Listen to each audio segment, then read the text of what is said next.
remarks, right? So Right. they wouldn't pay attention anyway, so we'll just go on. Today's hearing is very important because it's given the significant funding that's provided and the challenges facing the continent. There are also many achievements from our investments over the last several years, and I hope we can hear about the successes and learn from them. $6.9 billion of the fiscal year 2015 budget request for state and USAID is for sub-Saharan Africa. That represents 35% of the funds and is more than any other region except the Middle East. Additionally, all 4 countries proposed for Millennium Challenge Corporation funding in FY15 are in Africa, and 3 of those are in sub-Saharan Africa. Africa also receives the majority of funds requested for the President's 3 major foreign aid initiatives, and last year the administration announced 3 new initiatives for Africa focused on power, trade, and youth leadership. We've seen proven results from some of the investments already made, such as life-saving programs in HIV/AIDS, malaria, and maternal and child health, and conservation programs that have helped countries manage and protect Africa's unique natural resources. Our investments pay dividends in public diplomacy. In Africa, opinions of the United States ranks among the highest in the world. With respect to security, our assistance supports activities ranging from peacekeeping missions, counterterrorism initiatives, and programs to reform and professionalize police and military throughout the continent. The needs have never been greater. New and troubling conflicts have broken out in South Sudan and the Central African Republic. Long-standing violence continues in the Democratic Republic of Congo, and terrorism remains a significant threat not only to stability in Africa, but to our own national security.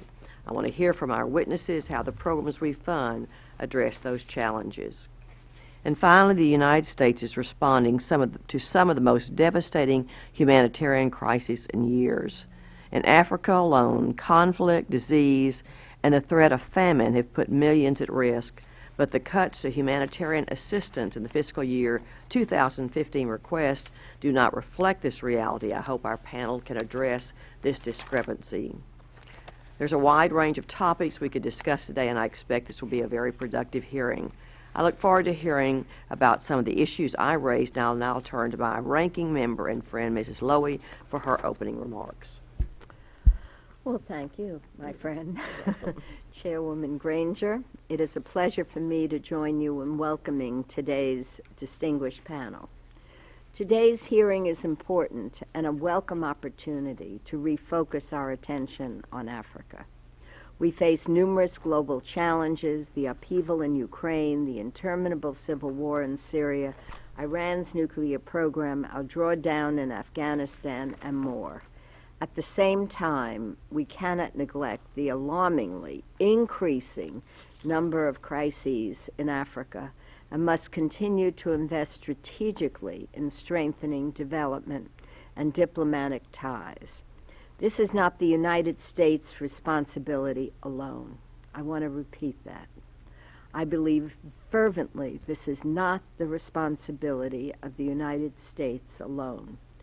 I want to hear from you how the administration is engaging with other donors, the UN, multilateral institutions to address the challenges and opportunities on the African continent.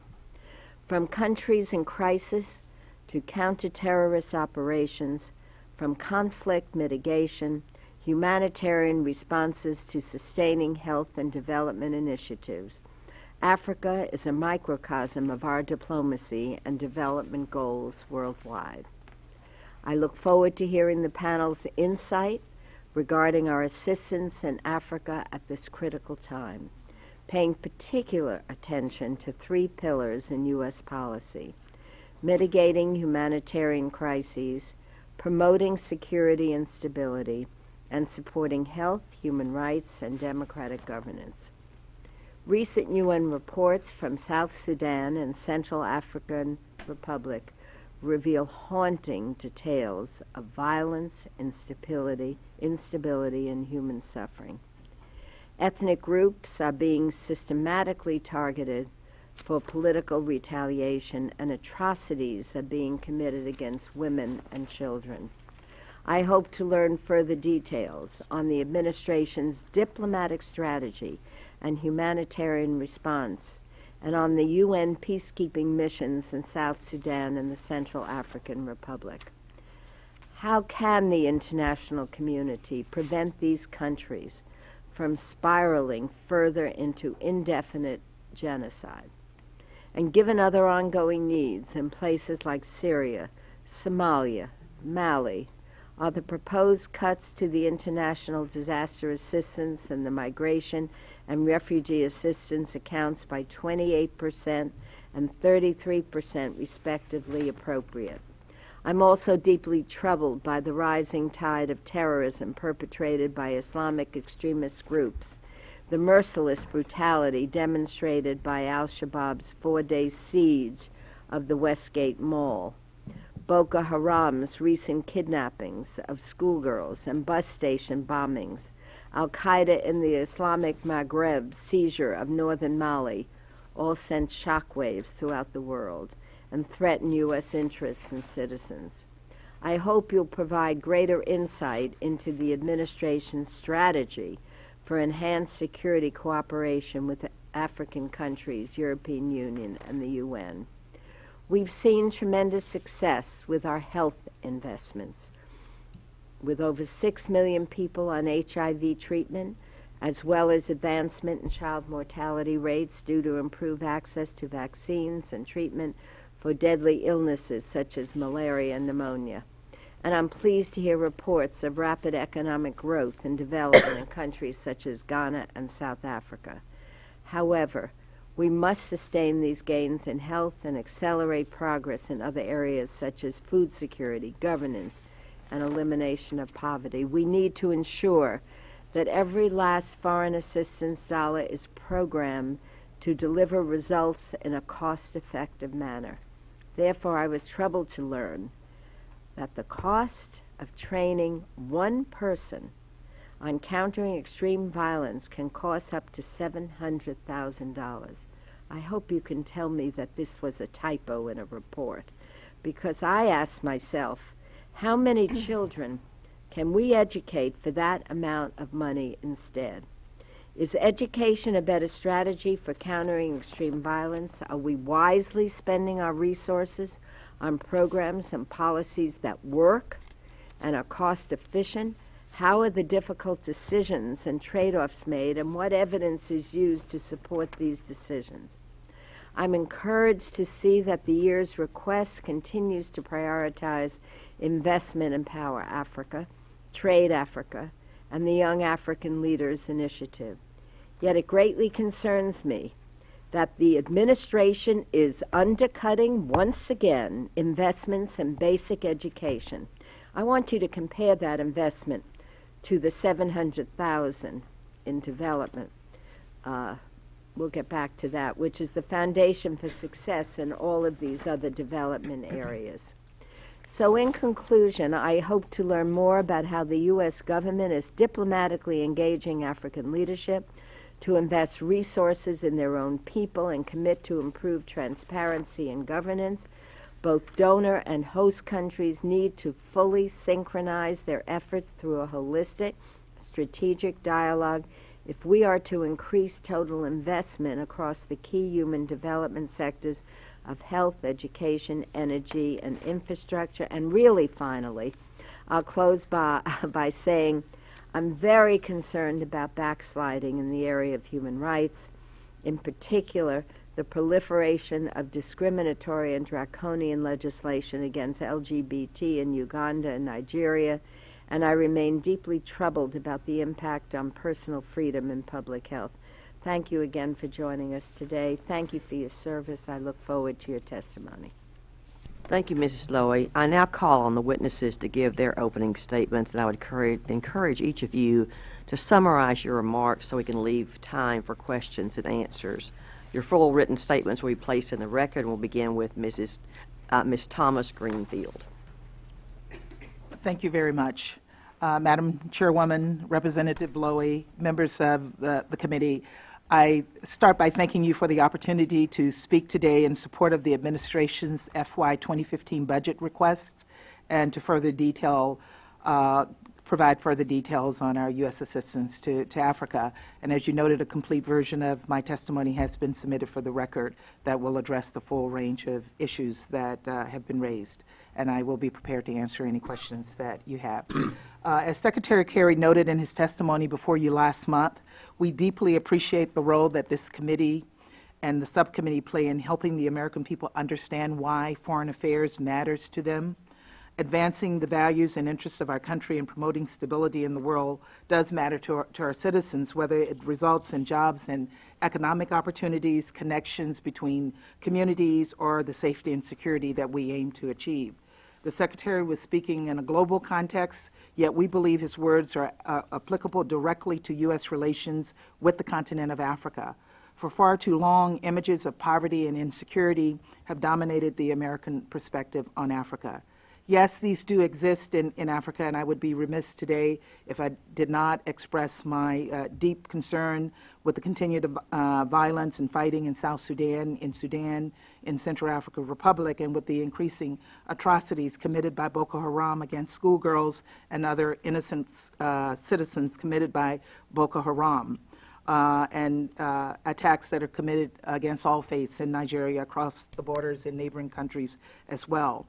But as in other parts of the world, they're certainly not the whole story of what is happening on the continent. Those images illustrate only a narrow component of what our partnership on the continent are trying to address and to achieve. And in fact, tonight I leave with the Secretary for his second trip to Africa to meet with our partners to address some of the challenges and the opportunities for cooperation. He will open a high-level dialogue, our fourth high-level dialogue with the African Union, and he will meet with our regional partners regarding the situation in South Sudan and in the Great Lakes. We've also we also have an exciting summer ahead, as you mentioned, with our Washington Fellows Program, part of President Obama's Young African Leaders Initiative, or YALI, and the historic U.S.-Africa Leaders Summit to take place in August here in Washington. Our FY 2015 budget request reflects the policy priorities set forth in the Presidential Policy Directive for Sub-Saharan Africa and the State USAID Joint Regional Strategy for Africa. The total request for Africa is $6.9 billion. It seems like a lot, but when you look at all of the priorities that we have and the crises that we're involved in, it's not. Of that total, roughly 68%, or $4.7 billion of this, goes toward bilateral assistance for 15 priority countries. And over the last 50 years, the relationship between the United States and these countries, as well as the whole continent of Africa, has evolved dramatically. In each of the priority countries, we're actively pursuing policies of partnerships, ways to promote solutions that yield benefits over the long term for both countries as well as for their people. They are policy priorities. They are policy priority countries not just because of the need, but also because of opportunities we see for mutual prosperity. Moreover, peace and prosperity in these countries will have a positive effect throughout the region. As in previous years, the request includes a robust support for the 3 global presidential initiatives: global health, $4.8 billion, Feed the Future, $500 million, global climate change, $88 million. It also includes resources to continue support for the 3 Africa-specific initiatives begun in FY 2013: Power Africa, $77 million, Trade Africa, $27 million, and the Young African Leaders Initiative, $10 million. The FY 2015 budget request also includes a proposal to fund the Peacekeeping Resource Mechanism, PKRM, and I know that Ambassador Powers was here on April 2nd before you, and she addressed this issue. I want to add my strong support for funding this account. Like many other parts of Africa, other parts of the world, Africa faces many complex crises, and the origins of these crises can be political, they can be ethnic or religious. Tensions, as we have lately seen in Central African Republic and in South Sudan. And despite our best efforts to plan for these contingencies and forecast the trends, we don't always know when the next crisis will play out. I don't think we knew that we were going to have the kind of crisis we're in South Sudan right now. So the United States needs to be able to respond quickly and robustly, and the PKRM will help us do that. Our challenge is also to try to balance our near-term and urgent imperatives with our long-term priorities. There will be 11 elections on the continent in 2014, 12 in 2015, and for that reason, our budget request is focused on providing support in all arenas, and most critical are stability and growth, such as promoting strong democratic institutions, building security sector capacity, facilitating economic development, and creating lasting connections between the United States and the people of Africa. So across the board, we're trying to move beyond outdated models for aid and focus on the objectives that link us with the private sector, with other African governments, with local NGOs, with civil society, with other regional partners, with our other partners in the donor community, as well as citizens as partners. And this must be, we believe, the way forward in terms of budget realities and in recognition of how our relationships with African partners have evolved over the past 50 years. Thank you very much, and I'll look forward to your question. Thank you. Mr. Gasser, you're now recognized. Madam Chairwoman, Ranking Member Lowy, and Member Schiff, it's my pleasure to appear before you today to discuss the President's budget for U.S. aid in Africa. Nowhere in the world is development such an important part of U.S. engagement efforts as it is in Africa, and the changing tide on the continent requires a new model for development. This new model is at the core of USAID's approach in Africa, which seeks to end extreme poverty by investing in Africa's greatest resource, its people, to sustain and further development, opportunity, and human rights for this and future generations. Across the continent, we are implementing major initiatives to improve health, food security, electricity access, trade, and resilience that are underpinned by commitments to good governance, education, gender equality, and the environment. These programs are driven by a culture of innovation, powered by efforts like USAID's Development Lab, which brings together a diverse set of partners to discover, test, and scale breakthrough technologies and solutions to chronic development challenges. Our fiscal year 2015 request focuses on bilateral assistance for 15 priority countries in sub-Saharan Africa that are critical to national security and economic trade. 80% of the rest would go toward 3 of the President's global initiatives: Feed the Future, the Global Health Initiative, and Global Climate Change Initiative. The request also supports 3 Africa-specific initiatives launched by President Obama last year: Power Africa, Trade Africa, and the Young African Leaders Initiative. All complement the global initiatives and broaden our development impact.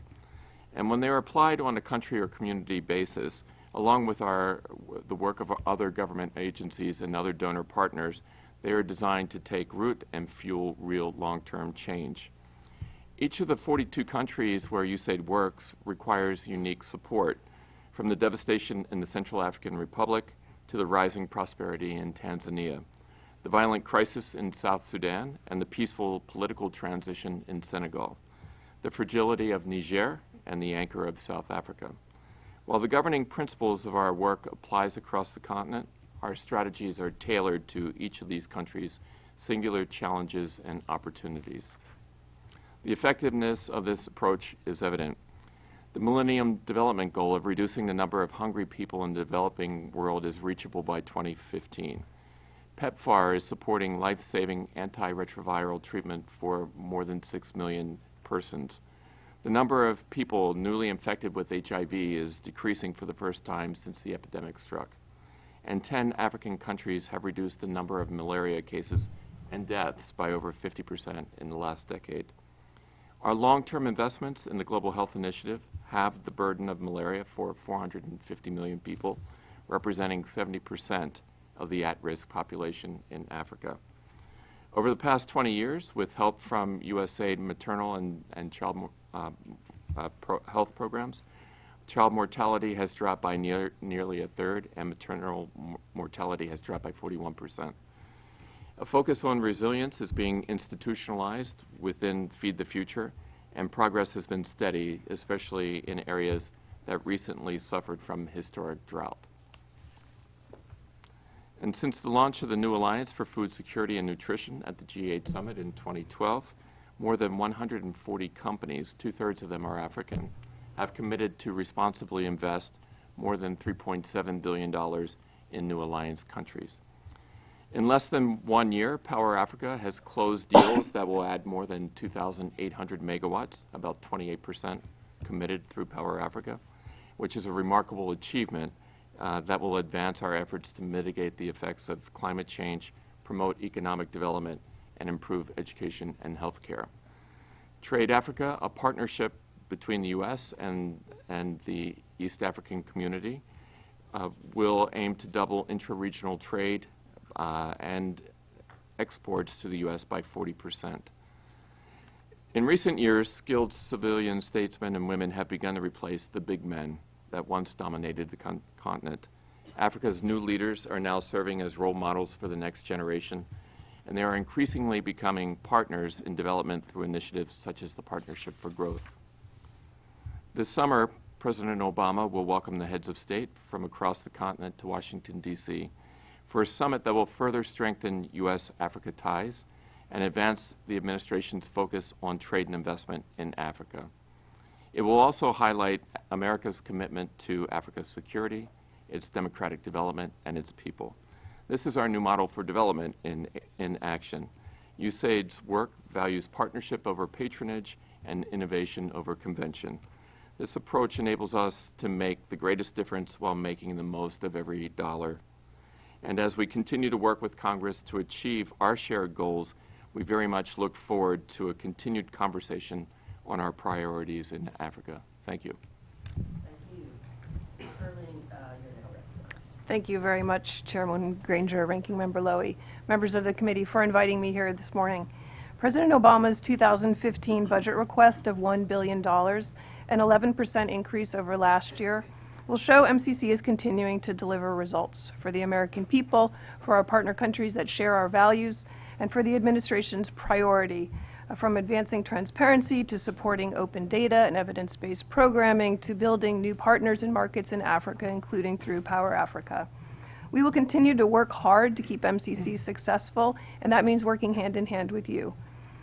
I'm going to focus here on three things: what makes MCC work, what we've achieved particularly in Africa, and what's next. MCC was created 10 years ago with a model very purposefully built on the lessons others learned before us. You referred to them, Ms. Lowy, in your opening remarks. And so, as you well know, we have a singular mission: reducing poverty through economic growth.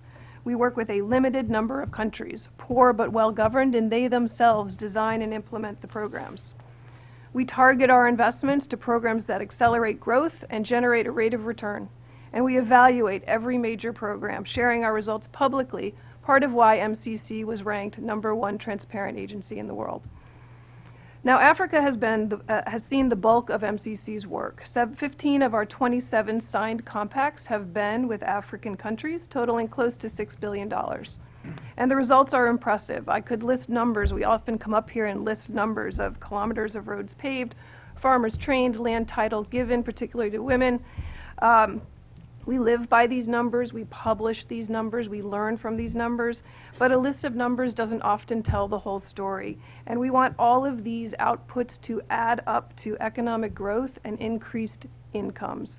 That's the real impact that we're working to achieve. And with your support, MCC will continue to forge successful partnerships in Africa. Our 2015 request is slated for 4 African countries: Liberia, Morocco, Niger, and Tanzania. Liberia and Niger are new compact partners, and it's always very exciting when new countries have worked very hard to pass our eligibility requirements and are in the investment pool. In other cases, the data shows that the greatest opportunity for impact is deepening partnerships with countries we've worked with before, like Ghana and Lesotho. In all cases, MCC's board is looking to put hard-earned taxpayer dollars where it will deliver the maximum results. In Africa and elsewhere, the question now is what's next? Let me highlight 3 things that we'd like to be working with you on over the coming year. First, creative financing mechanisms. Pay for performance and cash on delivery could give us ways to further innovate, scale, and sustain our investments. Second, regional impact. The port expansion program we funded in Benin, for example, has regional impact. Enhanced trade opportunities were certainly a benefit for Benin, but also for its landlocked neighbors. But perhaps there is more we can do on the assessment and operational front. And third, very importantly, fighting corruption. You can't fight corruption if you can't measure it well. And to keep our measures cutting edge, MCC is bringing together an alliance of experts and users of governance data to see if new and improved ways of assessing a country's efforts to combat corruption can be created. For 10 years now, you have supported MCC's work. Thank you very much for that support. It is very helpful to what we do, constantly adapting, applying, and we hope for your continued support going forward, and I'm happy to answer any questions. Thank you all very much. I'm going to start with a question, and Ms. Lowy. Conservation is, of course, you know, critically important to countries and efforts. So I was very disappointed that the budget reflects for biodiversity cut by half from the current level. Those are programs that are really important, and you know they're important: deforestation, overfishing, and wildlife poaching, which we've increased significantly. These needs are not decreasing. So I turn to Mr. Gast, please. Can you explain the proposed cuts at a time when the needs really have never been more urgent, I think, especially in Africa? Thank you for the question, and we also take it very seriously. In fact, as I mentioned, we're looking at new models and innovations for development, and one area that we think where new technology can play a role is in anti-poaching efforts. And in fact, very shortly, we're going to be issuing a solicitation for ideas on how we can bring technology to bear to help on anti-poaching efforts. So, for example, very lightweight and very cost-efficient UAVs are being piloted in some of the parks with USAID funding. With that, though, getting back to your question about funding, I believe the funding from 13 to 15 represents a straight line and not a significant decrease. But I can say that we are looking at options on increasing the funding for this year, this current year. Thank you. One of the programs that receives this type of funding is the Central Africa Regional Program for the Environment. USAID and the U.S. Fish and Wildlife Service both implement this program. Can you explain who does what, how that is coordinated? Certainly, and also the Department of State is a key partner in this as well through the use of INCO funds. We have a partnership with the U.S. Fish and Wildlife Service. It also receives a direct appropriation for the CARPATE program, as you mentioned. Where we believe that we add value as a development agency is working with the communities and working with them in providing assistance in helping them themselves maintain and conserve the area of CARPATE. Where Fish and Wildlife Service brings its unique capacity, which is training the law enforcement side and the fish and their counterpart, if you will, of the government enforcement agencies for conservation. Good. As you look at the technologies that you referred to, would you keep us involved and aware of what's happening? You know, Mrs. Lowe and I have talked about this before, and certainly with our staff, and said, you know, I would hate to think as I served in Congress that I watched those wonderful herds of elephants and rhinos disappear from wildlife. And so we're willing to help, certainly, so keep the committee involved. Mrs. Lowy? Thank you. Thank you very much. With regard to conflict mitigation and humanitarian response, Congress provided robust funding for the humanitarian accounts in the FY 2014 Omnibus Act, yet the FY 2015 request cuts IDA by 28% and MRA by 33% from the FY 2014 enacted levels, but the number of refugees, internally displaced persons, conflict victims, other populations of concern has risen to an 18-year high, with more than 45.2 million forcibly displaced, predominantly due to violent conflict and war.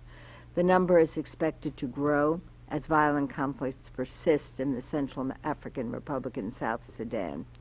So would the President's proposed deep cuts to these life-saving accounts in his FY budget provide your agencies the resources you need to respond adequately to humanitarian crises in Africa? What is the best plan to best utilize finite resources to address increasingly complex, deteriorating crises in DRC, Central African Republic, and South Sudan, the Sahel, Nigeria? What programs and in what countries would likely be cut? And is there enough funding in the IDA MRA account to respond to a new emergency in Africa? And since we can't do it all, and since our budget is decreasing, I'd be very interested in having you address how you're working cooperatively with other donors so there's coordination, not repetitive efforts, and that you are accomplishing something. And if there's time in the couple of minutes, I'd be very interesting to know how all this relates to the corruption. I'll never forget a trip with Hillary to Kenya, and she was pretty tough. Didn't do a thing about corruption, but she was very tough. So thank you. Maybe you can begin. Sure, absolutely. And Congresswoman Lloyd, let me get back to a point that you made it in your opening statement, and that is that it's not the sole responsibility of the U.S. You could answer that thoroughly. But it is our responsibility as leaders and to bring together other donors. And that I think is where we have been applying a lot of our effort. Our administrator just 2 weeks ago co-hosted with Valerie Amos of the UN and also with ECHO Chairwoman Georgieva a conference among donors here to talk about the situation in South Sudan. And we have been very generous in using 2013 and 2014. We have provided more than $400 million in humanitarian assistance combined. And this was an effort to bring together all the donors and development ministers and finance ministers to talk about the crisis and also the urgent need for additional funding. Some made pledges there, but Norway agreed to have a donors conference later this month.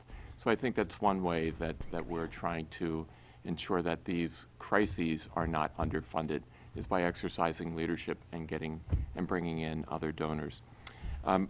Getting back to your point of the reduced request, even with the crises that we have and 2 level 3 emergencies within Africa, CAR, and South Sudan, we believe that we will have carryover funding on the humanitarian side to help us support humanitarian efforts in 2015. I'm getting back to one other point because you mentioned the Sahel, and that is we have the concept of resilience where we're actually marrying together our development assistance funds with humanitarian assistance so that we have a more regulated and sustained effort in supporting populations that face chronic emergencies. And if I may add to Earl and agree with what he said before, we do work very, very closely with others in the donor community, and we look for opportunities to find new donors as well to support our efforts. The primary solution to all of these problems is finding a peaceful solution. In the DRC, our special envoy, Senator Feingold, has been working relentlessly with the other special envoys we call them the 5 E's, to find a solution. We signed an accord in Nairobi in December ending the fighting in DRC with M23, and we're working very closely with the Angolans to see, as chair of the International Contact Group for the Great Lakes regions, what additional role the government of Angola can play. It's a government with a lot of money, and they have been very, very helpful in providing assistance to CAR, and we think that they can do more. On the corruption front, our efforts are relentless, and I have to commend our colleagues from MCC. When I was in Liberia, the best tool that I had was the MCC indicators on corruption. And when those numbers went down, I would take those indicators in to the president and say, if you want an MCC compact, you need to deal with this. And we see that Liberia has succeeded. Corruption still is an issue there, but it's something that I think governments realize if they are to be taken seriously, they have to address. So if I could briefly, our model resides on this belief that the best antidote to poverty and to instability is economic growth and opportunity in these countries.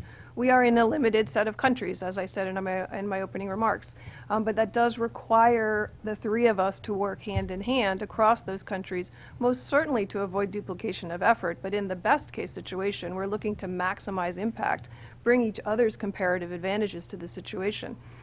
Thank you, Linda, for referencing the scorecard on the corruption point. You all know we do have a hard hurdle on control of corruption for partners to get into our program. We take it seriously, we monitor it seriously, we message seriously, as do our counterparts, and we have seen it have an effect, as you referenced in Liberia. So thank you for doing that. The collaboration is both at the policy level, so on our board we have the Secretary of State chairing, the USAID administrator, we have the Secretary of Treasury who covers the MDBs, we have USTR. So all of these interests come together in a very purposeful way at the policy level. At the operational level, we get to brass tacks, who's doing what. So if we are building a large irrigation project in Senegal, USAID is training the farmers. And so it is very purposeful in our collaboration. I think we've come a long way over the last couple of years in this front. Thank you for that.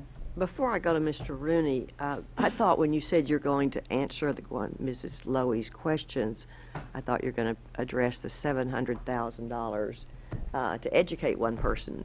Who could answer that question?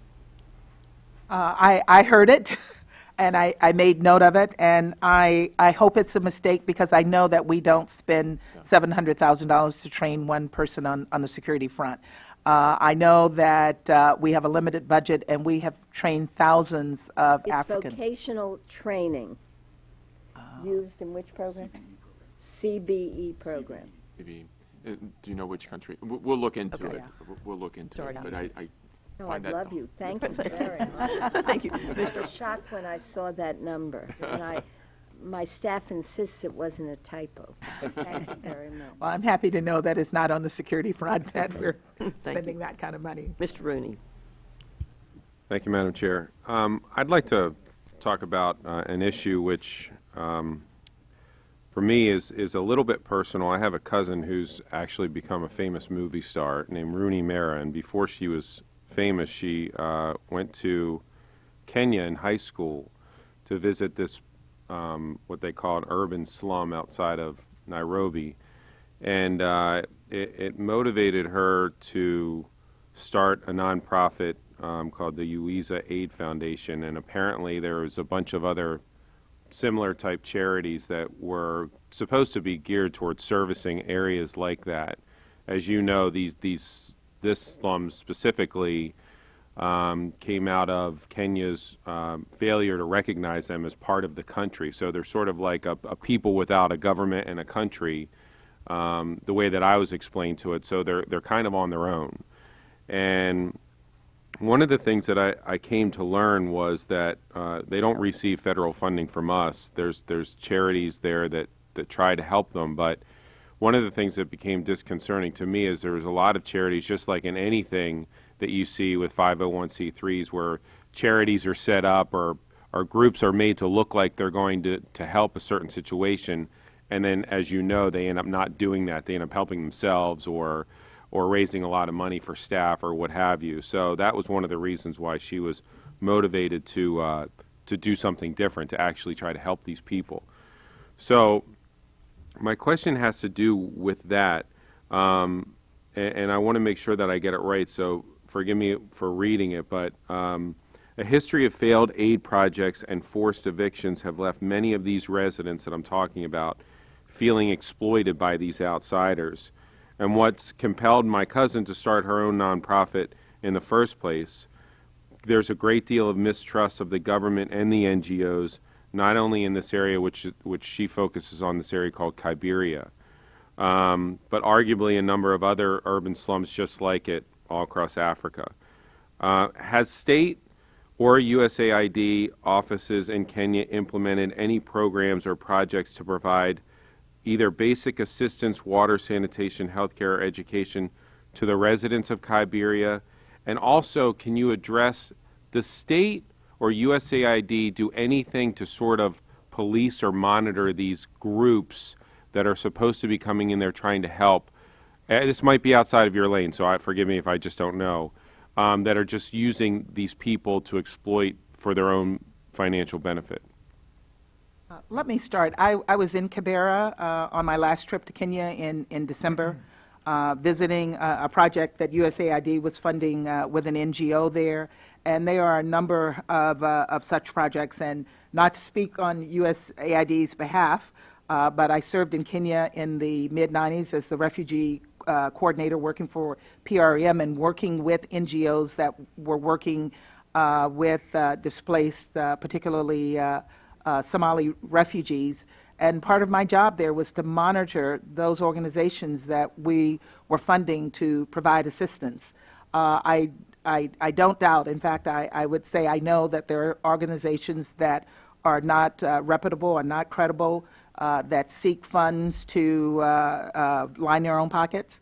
But I would say that any organization that we are funding would be monitored and monitored quite robustly by our people who are on the ground, and I think we take it very seriously. That doesn't mean that there may be some that slip through the cracks, but we'd be interested in knowing so we can make sure that our job is to protect U.S. taxpayers' dollars overseas and see that the funding that is being provided is going to where it needs to go.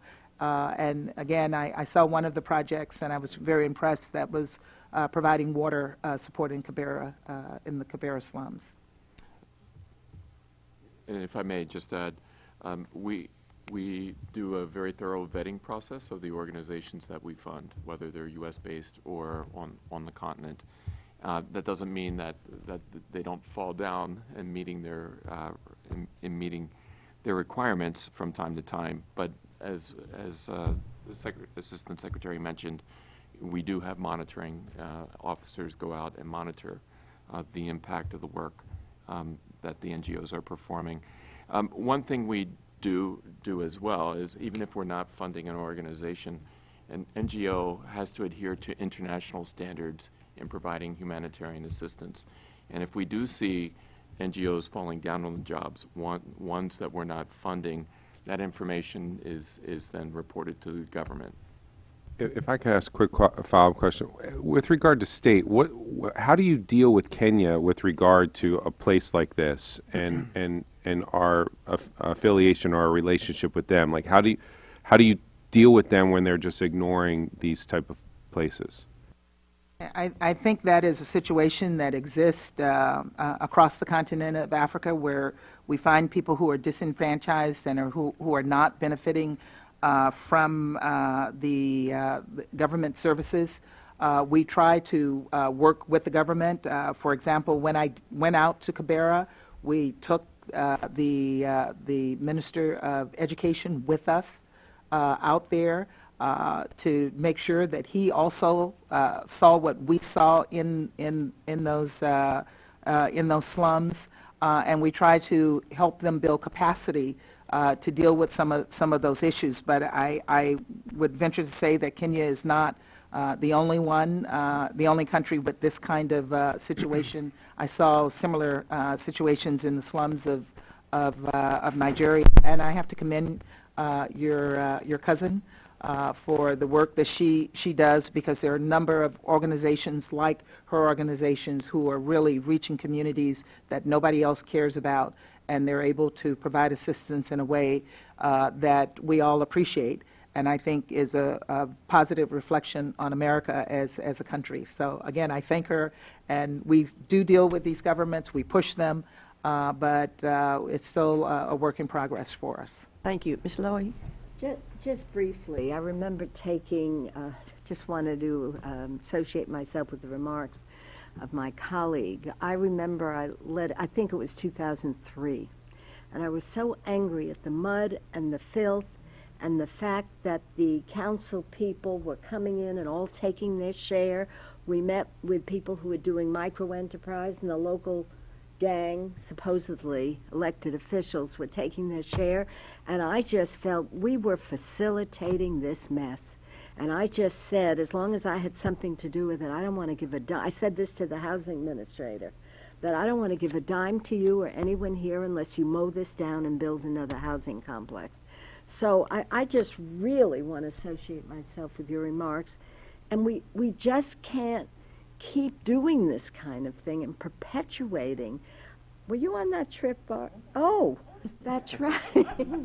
I remember we got so angry there, and I don't remember the name of the housing administrator. But it was just the government was collecting from these people. They were living in inhumane conditions. And I'm not saying that this is unique, and you're saying there are other places like that. But I remember talking to the UN person. I said, why are you here? You're just encouraging this whole way of life. So I think there is a real question. I'd like to continue that discussion. What are we doing? Maybe our money would be better used just building another decent housing settlement for these people, but keeping them in this abject poverty with filth and mud and was very upsetting to us. I think we're all making that point. And I do hope maybe, I don't want to take up more time at this hearing, many of my colleagues haven't spoken, but I thank you for bringing up Kibera again, and because there are so many other challenges, Barbara, I don't think we've talked about Kibera recently, but I'd like to have a discussion with you. Thank you, Mr. Schiff.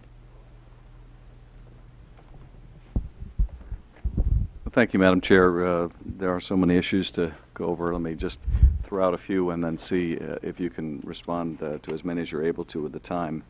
Can you tell us the status of the peacekeeping operation in CAR, which the UN Security Council voted to deploy April 10th? Also, can you tell us what efforts we're making to address the violence in South Sudan?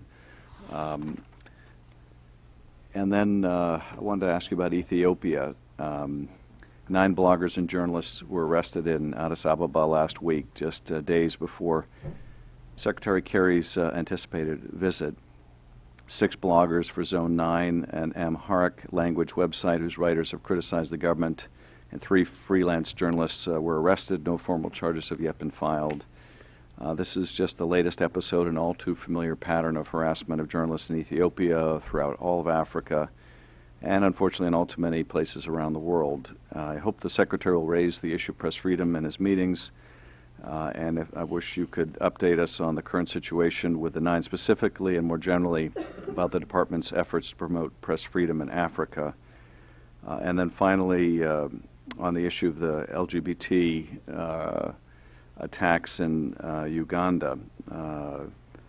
According to the Associated Press, earlier this month, Ugandan police raided the offices of a U.S.-funded project, the Makerere University Walter Reed Project in Kampala was targeted for training youths in homosexuality, supposedly, said a government spokesman.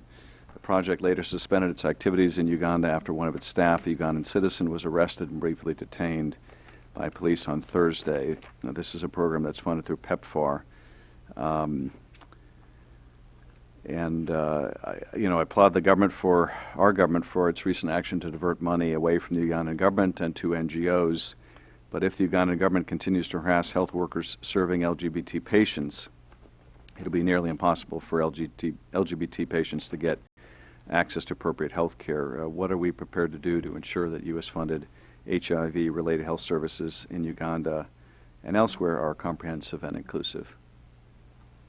Let me start, and I'll go as long as you allow me to go. Let me start with CAR and the peacekeeping operations there. I was in CAR a few weeks ago with Ambassador Power, and I was also there with her in December. And we continue to be very deeply concerned about the situation there. The UN did pass a resolution on April 10th for a PKO operation that will start in September of this year. But between now and September, we need to work with the African Union troops to ensure that they have what they need in terms of equipment and authority to address the ongoing violence in that country. I saw yesterday that the UN had moved 1,300 Muslims out of Bangui to another area of the country. And from December to our visit a few weeks ago, the Muslim population has almost completely left Bangui because of the violence there.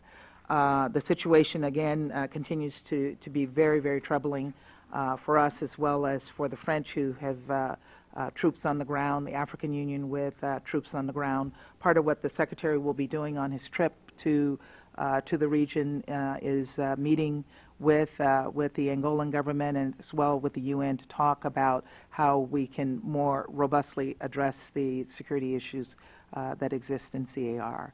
On the humanitarian side, I'll leave that to Earl to talk about, but we've also been robustly involved with trying to provide humanitarian assistance to the government.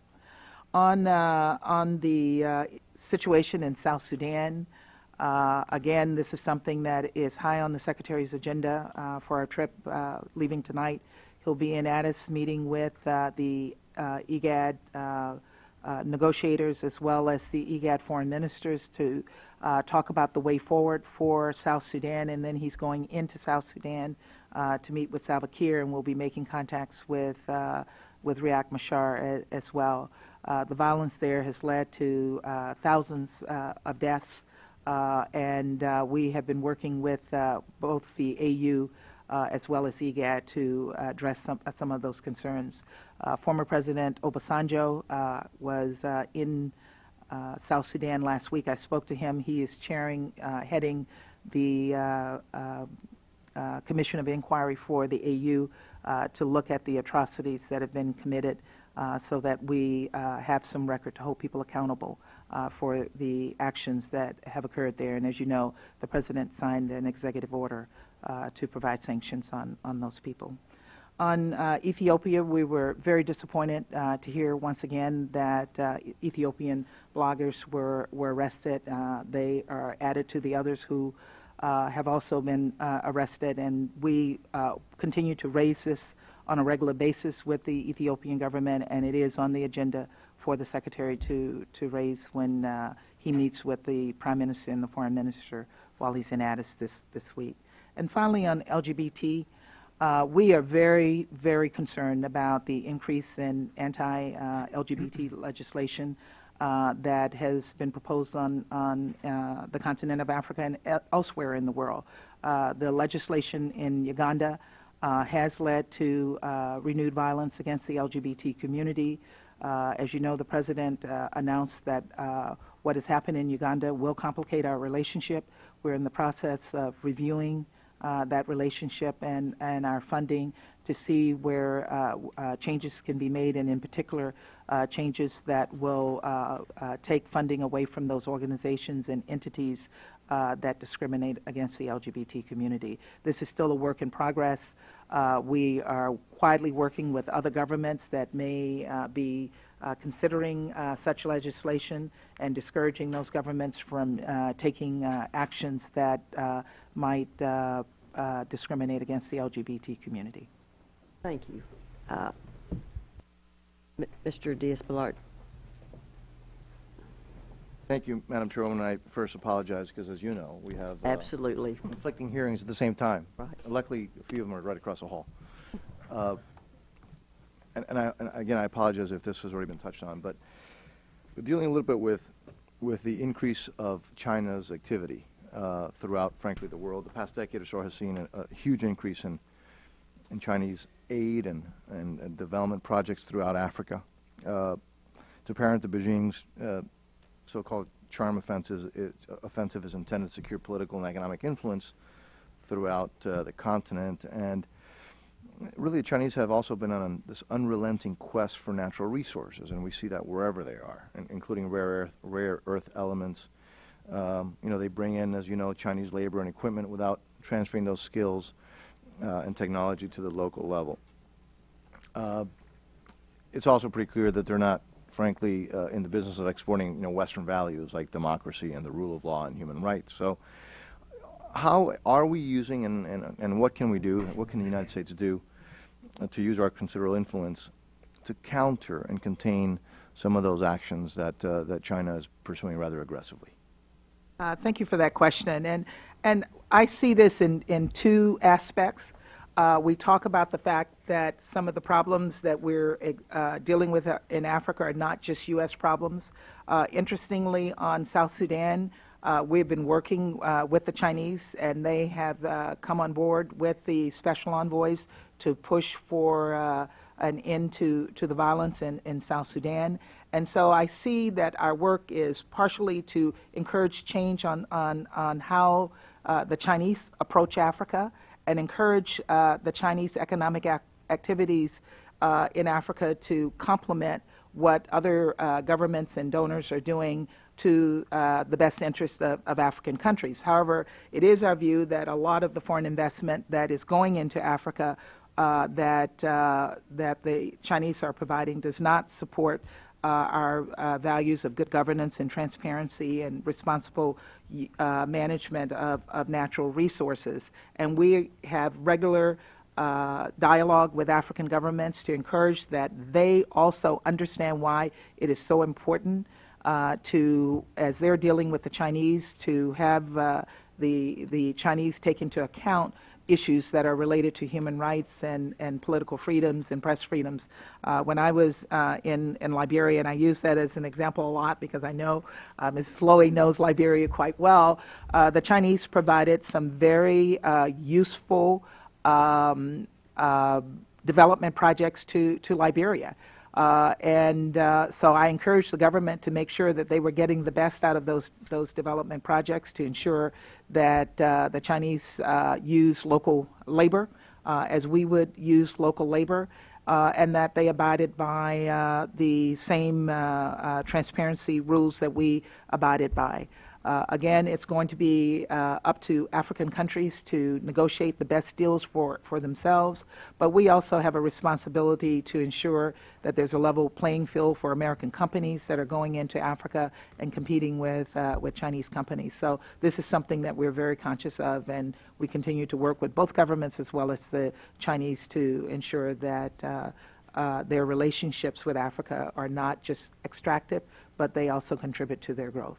Madam Chairman, I see that the light is turning yellow, so I will be very well behaved today. I am astounded. And please, thank you very much. Ms. Lee. Time. Thank you very much, Madam Chair. And I want to thank all of our witnesses. And let me especially thank you, Madam Chair, and our ranking member for this hearing, because I want to follow up on what my colleague just mentioned with regard to China. Part of the issue is the void that has been left as a result of the lack of focus of the United States as it relates to Africa. And I know that. I was on the authorizing committee for 8 years. I've been very involved on African issues since the 1970s. And so I'm really pleased that we're having this hearing today.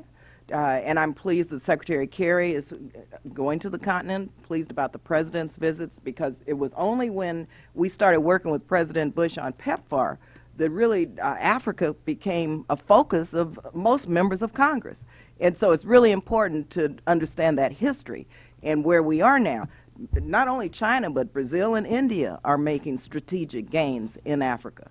And very recently I was there, and part of the issue of promoting American values is a very delicate issue, because Africans want to develop their continent and their countries in the way that they see fit, recognizing, though, we have to ensure democracy programs and insistence on the human rights standards and what have you, but we have to be very careful when we do this. And so thank you very much for that.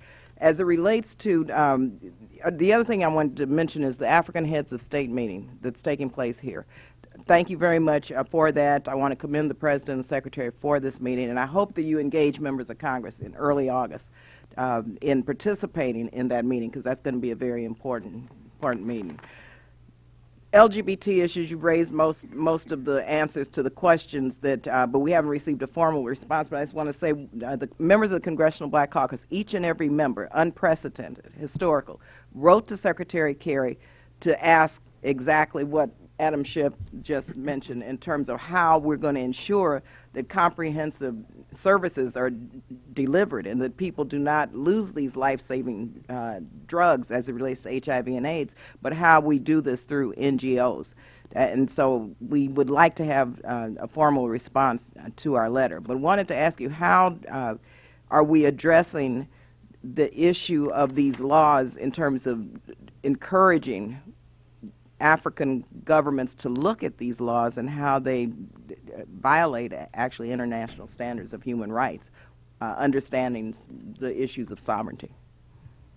Thank you for that question. And this is something that we in the department and across the interagency have been engaged on in an intense way since the passing of these two recent laws in Nigeria and in Uganda, but we were engaged even before that. We were working very, very robustly with both the Nigerians and Ugandan president to discourage them from signing these laws. We clearly failed, but it was not from lack of trying. In terms of our engagement with them, we are engaged with other countries as well. And we've had some success in discouraging them from passing these laws. This is a huge, huge problem for us, and I have constantly said it's not just an African problem. It is a global problem that we face. I have the issue of dealing with it on the African continent, but I want to make sure that Africans understand this is not just us. There's about 70 countries right throughout the world. 80 countries 80 throughout countries, the world, okay. 30 some of them in Africa. A lot of the legislation is old legislation. It's not being enforced. Even Nigeria and Uganda had old legislation that they were not enforcing. This new legislation, however, is much more restrictive in terms of the abilities to associate. So we are continuing to engage with these governments. We're engaging with the LGBT community in both countries as well as in other countries to find out from them what they want us to do to assist them. But our policy has been to in terms of our dialogue with Africans, say to them, this is a human right. This is not just about LGBT. It's about how you treat your people across the board. And they have all signed on to human rights agreements, and we are pushing and encouraging them at every level to honor those agreements as it relates to their LGBT community. Okay, just a closing comment, and we're going to have a second go-around, Madam Chair. I serve on the commission, the UN Commission on HIV and the law, and while we didn't specifically look at discriminatory laws as it relates to LGBT community, we looked at the laws which criminalize those living with HIV and virus. Guess who one of the worst actors is? The United States. We have 32 states, 2 territories, which have criminalization laws on the books. And I want to thank the administration. I have legislation to begin to work with the states to get rid of these laws because they, once again, are very, very dangerous and were put on the books in the early 80s here. And they make it hard for us when we are fighting these issues overseas because they throw this back at us, that you have not resolved your issues in the United States and you're telling us what to do. And my response is we're trying to help you avoid the mistakes that we made and do it in a much more efficient fashion. So again, I do realize that we're still working this issue in the United States, and we will continue to work this issue on the continent of Africa. Thank you very much. Thank you. Mr. Dent. Thanks, Madam Chair. Morning. A few issues. Last summer, some of us visited Ethiopia with the Aspen Institute, and one issue that came up repeatedly was a matter of accountability of foreign assistance, and I should say probably the lack of flexibility in our ability or your ability to move funds from one area to another. As an example, you may have funds. You may have more funds than you can utilize in a particular country for HIV/AIDS, but malaria or TB or fistula might be a bigger issue. Do you see this as a big problem, that this lack of flexibility to move money between accounts in some of these countries where you're oversubscribed in some accounts but undersubscribed in others? I don't know who wants to take that one. Sure, absolutely. So the way we receive our money is through initiatives and earmarks. and then we apply those funds to countries that meet the requirements for receiving funds. So I would say that the programming of the funds is done on a needs basis. But once the money is in country, it's very difficult to move the money into other areas. Within health, it's easier, but from health to other sectors, it's much more difficult. Yeah, like from health to agriculture, for Yes. example, that was an issue. That's just something we might want to consider as a committee at some point to provide that level of flexibility. Another issue, too, we visited actually the Oprah Winfrey Clinic, the Fistula Clinic in Addis Ababa, Ethiopia. As you know, it's a very horrible, debilitating condition. What impediments do you see for the clinics working on these fistula treatments? I thought that was a very impressive facility we saw there, and it's a condition that in this country, I guess, we more or less dealt with last in the 19th century, but in Africa, it's still very real and very problematic. Well, two issues I see, Congressman. One is it requires a high level of training for doctors to treat fistula. And then the second one is often women who suffer from it are treated as pariahs. And so that's also very difficult. We have focused our efforts on about 45 locations on the continent. Many of those locations are in conflict-prone zones where often rape and other crimes of war take place, causing fistula. And so we feel that we've got a very targeted approach to dealing with it. Are there barriers to utilizing U.S. funding for this fistula work that you're aware of? No, there are no barriers. We program annually about $11 million to support fistula and fistula repair, and we believe that that's adequate. Thank you. The yellow light's on. I'm yielding back. Right. Thank you. Mr. Cuellar. Madam Chair, thank you so much, and thank you all for being here. What I want to do is ask you all some questions on performance. As you know, back in 2010, we passed the modernization of GIPRA, the Performance Accountability Act. And there we asked for certain things to be done, and especially to go more into the performance, because if we are going to appropriate billions of dollars, we expect to measure those documents. Last year or this year in the Appropriation Omnibus Bill, we added more specific instructions for you all to follow. I've looked up in performance.gov, which you all have some of your performance measures, and I would ask you if we appropriate X amount of dollars, if these are the right measures for us to look at and the public to look at as to what the outcomes we're looking more at results-oriented, but there's different type of measures, outcomes, outputs. Efficiency matters, which is what the chairwoman or the ranking member mentioned a few minutes ago, how much money you're spending per unit. And, of course, a little bit of customer service. But let me just look at a couple of things that y'all list and ask your thoughts about this. Under the goal of priority, one of your priority goals, food security, I believe one of the first measures you put in is the amount of Feed the Future funds dispersed since 2010. What does that measure, how much money we put in in the last 3-4 years? Number one, and I'm just picking just a few, another priority goal, global health, a performance indicator. You have % of shipments of contraceptive commodities are in time, okay, whether those contraceptives get there on time. And I can go on. Another one that you have under the USAID procurement reform performance measures, another performance measure you have is the % of office acquisition assistance, Series 1102 BS 93 positions filled. Okay, and I can go on, but I think you get the gist of. If we're supposed to provide oversight, and we're supposed to look at your performance measures, or the taxpayers are supposed to look at the performance measures. And remember, there's already two. There's the GIPRA of 2010 Modernization Act. There's the language we added in the Omnibus Bill. what are we supposed to get from this performance measures? I mean, what do we get for the bang for the dollars? What are the results that we're supposed to get? And this is, I believe this is your measures on performance.gov. Give me your thoughts on this. Yes. Okay. So allow me to give you my thoughts, Congressman, and you raised very good questions. I think when one looks at the performance measures in isolation, that it's not telling the complete story.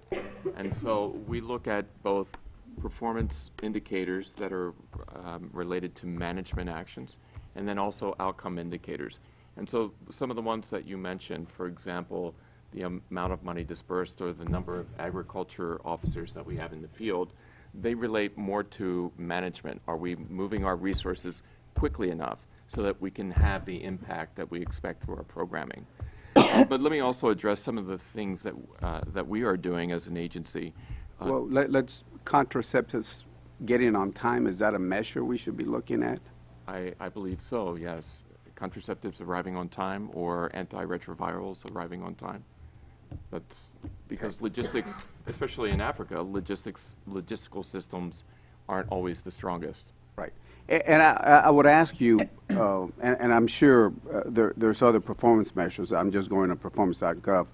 I'm sure that, what we want to look at is performance measures that measure results. And there's internal measures for management. I understand all that. But I would ask you that if you're going to put certain things in public for legislators or for the taxpayers to look at, that you should put certain measures that are a little bit more oriented. But again, I appreciate it. Madam Chair, I'll yield the balance of my time to Representative Mario Diaz-Barlett, because I'm sure he has some other questions. No, I'm just kidding, just kidding. I yield back the balance of my time. I knew you were just kidding. Thank you. Ms. Washburn-Schultz. Thank you, Madam Chair.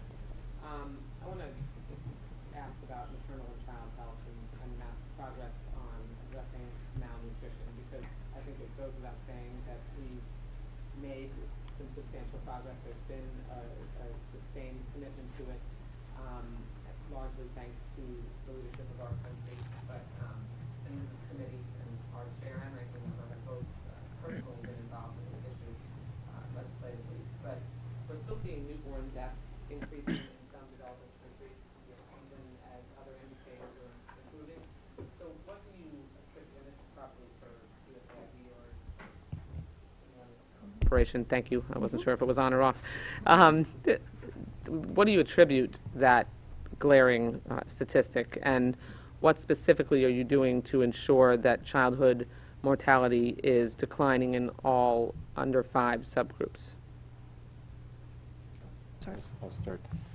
You raised a very good point, Congresswoman, about malnutrition. And when we look at malnutrition, it is one of the causes of roughly 47% of the under 5 deaths. So it's a major contributor to child deaths, early child deaths. And it's something that we take very seriously, and that's why it's also a tenet of the Feed the Future strategy, where we were focused on the first 1,000 days from pregnancy to age 2 to address nutrition issues. Where you probably know that Congressman Diaz-Balart and I are the sponsors of the 1,000 Days resolution. Thank you. You're welcome. Where we are beginning to focus on areas and countries where we have not been able to move the needle. And so that means a concerted effort in working with governments and working with development partners in countries like South Sudan, like Ethiopia, Nigeria, and the DRC. Together, the three, DRC, Nigeria, and Ethiopia, account for about 27% of under 5 deaths globally. And so we are working, Ethiopia has made substantial progress, but we are putting more effort into both DRC and into Nigeria, supporting the government's program. We have just undergone a significant review over the past year with the governments in Nigeria and DRC to make sure that our programs are supporting the government strategies, that we're geographically targeted, and that we're using the right interventions to address under 5 deaths. So if I could quickly, as you know, we have a model that we let the data take us to where the binding constraints to growth are in a country. And sometimes that is, in fact, things like stunting in Indonesia. It's incredible, right? It's such a severe problem that is constraining growth and private investment in a country. And so we will invest in those particular cases.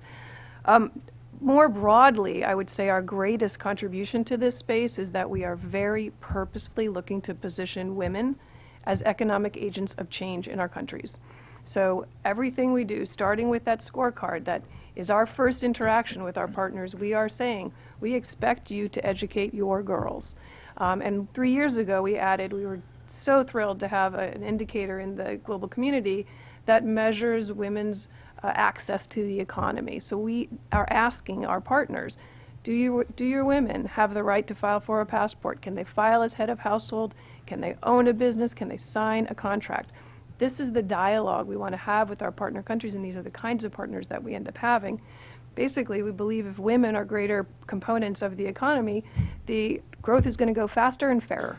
And so that is the kind of policy aspect we have. On the operational one, as you know, you've been following our work, we do gender assessments and social assessments of all of our investments.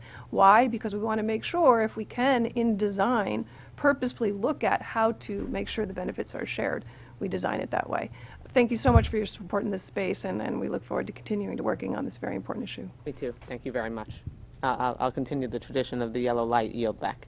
Thank you. Since we've been so efficient each time, if we do that the second round, everybody will get another question, and I think that would be great because it's a very active subcommittee. Let me ask you, Ms. Herrling, about recently, we talked earlier today, recently I read a draft report discussing with MCC the practice of having a compact and then a second round, and had this discussion, and it made some very good points about the second round and what's happening with those countries. Could you address that? Well, I look forward to seeing the report you're talking about. Right. Look, I appreciate the dialogue we've been having on this issue. You know that we agree that we want limited relationships with our countries. We are not looking to be there 20, 30, 40 years. That is not our model.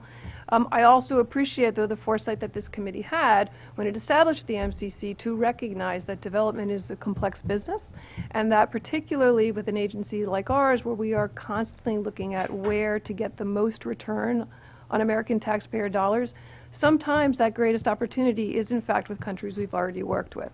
And so you will find us there. Not always, not an entitlement.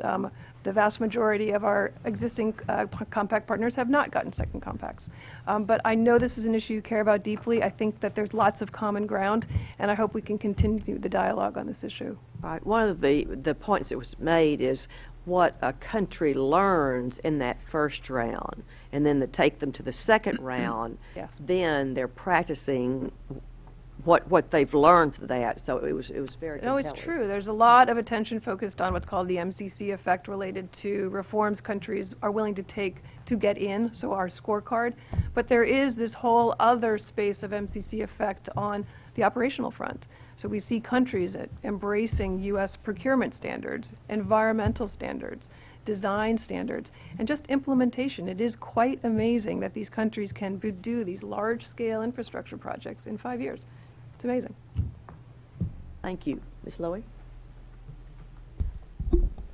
I have so many other questions, but in the limited time, because the Congressman was kind enough to bring up this issue of Kibera again, and as you know, and I think all of you know, there are probably many Kiberas around the world in many areas where women and children are just struggling to survive every day. But I have visited many, but this was among the worst. And I really wonder, in situations like this, we're just perpetuating this. We're facilitating this. And the UN is facilitating it. And I just wonder, in your interaction with officials who have the power to do something about it, do you have the power and determination to say enough? Because this has been here my staff corrected me. I was there in 2008, but it's been there a long time. No toilets, holes in the ground, government officials collecting money, the inability of micro-enterprise to thrive because they go around and collect from all the women. To what extent do you just, after seeing so much horror, do you get numb by it? Or is there any effort to talk tough to the leaders and say, rather than put another dime in here, we're going to build decent housing? Otherwise, we're just carrying on a situation that is not really living. It's intolerable. I just wonder if you get numbed by it. You don't get numb Well, by what it. can you I do? was there, as I said, in December, and I was just horrified. And I was there the last time in 1996, and it hadn't changed. So you're not numb by it, and you look for solutions, but you can't walk away from it. Because if you walk... No, I'm not yeah. saying we should walk away, but I remember we spoke with the housing minister and others. Obviously, we had no impact because it's There's still some new there. houses that are being built Correct. away from Cabrera, in the same vicinity, but away. But it's such a huge problem. And sometimes housing across Africa, and sometimes what we will see happening is the government will go and plow down the place. But they're not able to provide alternative housing in an efficient enough fashion for people to have an alternative place to live. So they end up going back into to the slums, or as they push people out of the slums, maybe into decent housing, new people move into those slums. So it's an intractable problem that I think we all feel frustrated by. And we're all looking to work with governments to find solutions, because they have to find the solution. We can't do it on our own. We can't impose the solution on them. What if we cut off all the money? I guess it would be even That's more the walking away, and that's the hard part. May I add just a few points, Congresswoman? I agree. No one is numbed by it. The trend in Africa is toward urbanization. And so if families are moving out of slums, or if one slum is destroyed, another one comes up, because that's how rapid the urbanization is. And people are leaving the rural areas because they're going to the cities where they feel there are opportunities. And so one of the things that we are doing through our development programs, certainly Feed the Future, is trying to keep people in rural areas to work on farms, to find agriculture as a profession, rather than just subsistence farming. I think it takes a lot of efforts from governments, from donor agencies, as well to resolve this problem. Let me just close. You were there in 1996. I was there in 2008. It's just getting worse. What do you feel you've accomplished there? How much money have we put into Kibera? And what can you say as you look in the mirror and say, well, what have we accomplished? Could we have done it differently? I just feel we are facilitating this horror. And I guess it's hard for me to adjust to this. What do you feel you've accomplished there? Just kept people alive in this existence that People is alive. really not in existence. Education opportunities, health, You're cutting education, so that's not a priority, but it's my priority, yeah. certainly is a priority. Opportunity, micro-enterprise, focusing on women who are living. Well, I could say that too, but you know, I just think this is worth discussion again at some point, because for those of us who visited this and see the corruption and the government involved in the corruption and the women barely struggling to feed their families, I just wonder whether we couldn't do it any differently. But thank you. Well, and I think very we much. would all agree on focusing on the results of our efforts, and we're all trying to tell those stories. And so keeping us accountable to what we are actually delivering is an important thing, and we all have a conversation about, is it value for money? think we all agree to that, and we all are producing those numbers. But you notice when I said, what have you accomplished since 1996? Pretty silent here, other than facilitating, perpetuating. Well, Thank you. I've taken enough time on that. And we'll call Mr. Thank Diaz-Balart and then Ms. Lee, and then we'll close. Yes, thank you. I just, before I just want to mention what Mrs. Lowy was just saying. I mean, this is the group of the strongest supporters that exists in Congress. And if those concerns are here, and they are, and I think she speaks for all of us, imagine how they are outside of this room. And so it is an issue that we need to continue to address, and thank you for bringing that up. Let me just talk about, my understanding is that USAID provides, obviously, not only TB resources for tuberculosis, but also it's critical and technical assistance to countries with the highest TB burden. Also, USAID also plays a vital role, in my understanding, in TB research, including developing faster-acting medications, et cetera. Now, my understanding is that the administration's budget proposal dramatically reduces TB spending through USAID by 19%.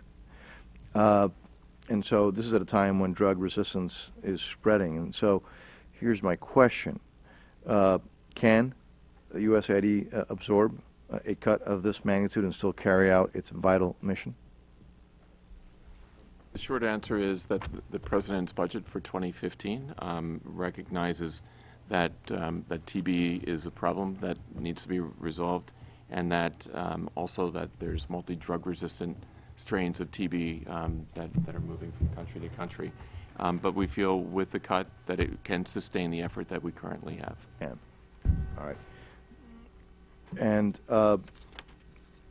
since I still have a little bit of time, let me kind of switch gears here. And obviously, this group is a strong supporter of these specific funding issues, because they play a key role in expanding not only, obviously, in the humanitarian assistance, the health programs, the national security implications, but also that it can hopefully also expand our trading partners in our markets in future years. And I know that I've heard of anecdotes of U.S. government-funded projects being awarded to non-U.S. business firms, and there was that picture of a sign posted outside a Chinese-built storage facility project in Uganda that says it's funded by USAID. And so how are our embassies or the Department of State, what are we doing to help ensure as much as we can that sales of U.S. products and services have the best chance of competing abroad, and that our funding is hopefully being used by, that we're also going to be helping our domestic economy here? I mean, what are we doing? Are there specific programs to do that? Because obviously when you see that, something like a sign like that, you imagine what that does out there as far as people's perceptions and potentially the reality. Let me just start on the broader point, and that is that we need to do a better job of supporting American companies operating overseas.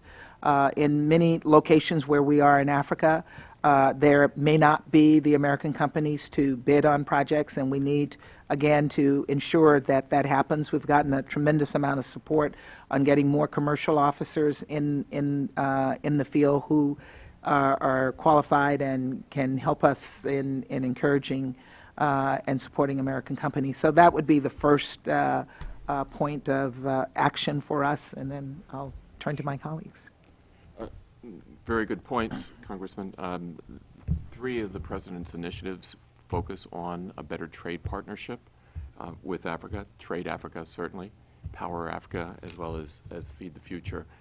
One thing that we're doing with Congress's support is transforming our trade hubs, and we have 3 trade hubs that are on the continent. They were designed originally for African companies to take advantage of AGOA. What we're doing now is transforming them into trade and investment centers, where there is a better marrying of U.S. companies with African companies and associations, and we're beginning to see signs of good progress in enticing and encouraging U.S. companies to either invest or to sell equipment in Africa. Thank you, Madam Chairwoman. Just to add on to that, in discussing your successes, most of the successes are high collaboration with each other and with the countries. And so to keep that as a best practice and really have it at a key decision making, I think would be very appropriate. Ms. Lee. Thank you very much. I'll follow up on a couple of these issues. First of all, I'm glad Mr. Diaz-Balart brought up the whole issue of investment and trade. And want to ask you, and I was glad to see MCC's breakdown as it relates to the involvement of women-owned, minority-owned companies. I'd like to ask you to disaggregate that. I'd like to see African-American, Latino, and Asian Pacific American companies, how they break down. One of the issues, though, I just have to say, especially as it relates to, and I'm not saying this is factual yet, but I'm looking into it, many of these trade missions that are led by secretaries to Africa, to the continent, very few minority-owned companies are on these trade missions. I'm not sure what the reason is, but I've heard over and over and over again, to the point where I'm going to take my own, because businesses, black, Hispanic, Asian Pacific American companies deserve the opportunity to participate on these trade missions and go over. For example, and I want to ask you about Power Africa, how are small minority-owned businesses, how are they able to get involved and participate in Power Africa? Secondly, following up from Congresswoman Lowy and Granger's question on Tibera, one of the issues I think that we saw and that I noticed that by talking to people who live there is the policies that we support aren't necessarily policies that help them transition from living in such squalor into decent housing. But one of the issues is the economic and social system that has been developed through their lifetime in these slums. If you just build a house and say move, well, what's going to happen to their business? What's going to happen to the benefits that they see by living there? And so I think we have to look at a comprehensive approach and maybe make some suggestions as to how to restructure what we're doing there so that people have that social and economic network as they move forward, because some people felt they would be abandoned and would not have those structures in place. But we definitely need to do something and look at that very, very closely. And thirdly, as it relates to South Sudan, I don't know what's happening in Darfur because of the atrocities now taking place in South Sudan, but I hope that the Secretary and you all will engage in a sustained effort after his visit to try to really help reduce the violence and help South Sudan get back on course. And that's going to be very important, because if he goes and looks at it, talks to people, comes back, and nothing happens, then, nothing happens. And so thank you again, Madam Chair. But I think Tibera, all the issues we're talking about today, because there's been a void. We haven't really focused, and this hearing is one of the few that we've begun to focus on what's taking place in Africa. So thank you. Quickly on the MCC point, I know how much you care about minority businesses having access to our investments, and I hope the fact that we have exceeded both the federal targets on this issue as well as our own agency targets is testament to how much we care as well.